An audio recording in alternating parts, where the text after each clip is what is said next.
Good day. Warm welcome. Lovely that you can join and take this time for yourself.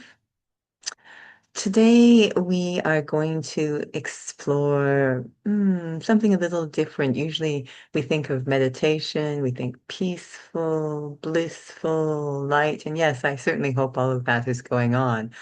But it's also meant to be a bit of an antidote, to be a very powerful and effective response to things happening inside of me that are not peaceful, blissful, etc. Need to have a lot of faith in the power of reflection. We are living in a very, very reactive world. We talk about nuclear reactors, the atom, but actually atomic reactivity is far more prevalent. Reactivity within the soul. We are walking reactors. At any time, any scene or situation can trigger us, and we become any of the multiple shades of anger, from passive aggression, silence, all the way to bossiness, irritation, impatience, criticism, judgment. The list goes on, which I think we all know. And it's an interesting thing because if you've been following the conversation over all of these different reflections, it's consistently shared that our true nature is not angry, it's actually very peaceful and loveful. So what's going on? We don't want to ignore anger or respond to anger with more anger, that is, use violence to try to suppress it. What I love about a robust spiritual practice is it uses a very non-violent tool to address anger, and that's called the tool of understanding. I'm going to use understanding in order to transform the anger. One of my favorite scenes in The Wizard of Oz, it's going to sound odd because there's many probably nicer ones, but when by accident the water gets thrown on the Wicked Witch, who's a very angry soul, and she's melting, melting. And the water is one of the symbols used to represent knowledge or wisdom or understanding, and literally melts that kind of presence in our life. So, what do I need to understand, or what perspective or position do I need to take in order to be able to address the anger within in a productive way? Doesn't leave any scars. Let's see if we can explore that. Sitting comfortably, but very alert, very engaged. I start to draw my attention more and more towards the self, inward. The feeling that I'm going behind the forehead, entering a portal inside my inner world. My inner world is such a powerful space. It's really where life happens. It's a world of thoughts and feelings, ideas, beliefs, dreams, hopes, fears, worries, attitudes, perspectives, and perceptions. So much going on. And at any moment, any kind of feeling or emotion can emerge. It's amazing how I can think my way into any feeling or emotion, whether it's peaceful or angry.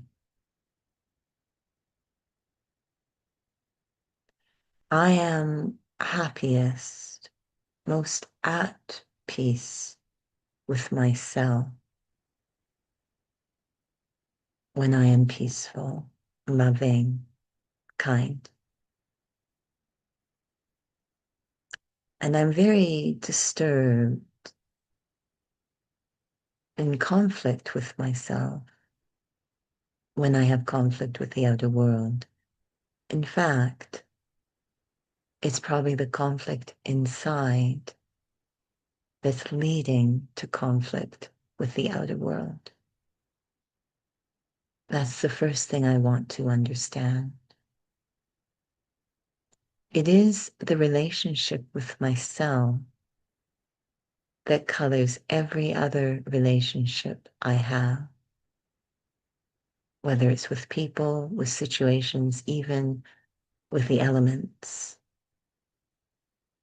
Sometimes I can walk angrily on the earth, pounding it with my feet, because I'm not really happy with something happening inside, frustrated. So let me get to the root of the issue, equipped with the sword of understanding that never will commit violence.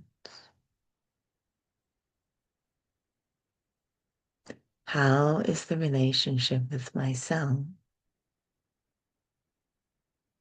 Do I know myself fully? Do I value myself unconditionally? Do I forgive myself no matter what? If these things are not happening, I will definitely become a reactor. To know myself fully, first of all, I'm not this body. It's just a temporary identity. The body is temporary, constantly changing. Even the physical name I go by is not one I chose. Not sure really what it has to do with me. I am the being in this body, the one who's making it move, the life in this body. And I am eternal. I am not temporary. I have been traveling through time, going through so many different experiences, people, places, positions, possessions. So much has happened. Am I even aware? Or do I just have a superficial sense of self? This birth, this physical body. Even if I don't know the details, I can at least have the understanding, compassion that I have been through a lot. I've gotten through it all, but it has had an impact on me. All of it is stored within me, all the traces of time. Let me understand this depth about the self. And do I value myself unconditionally? Part of what's happened to me traveling through time is I've become more and more distant from myself, not just that I'm a soul, but how valuable I am. I've begun to have ordinary thoughts about myself, no longer sacred. Taking a moment to remember, I am the life in this body. I am life.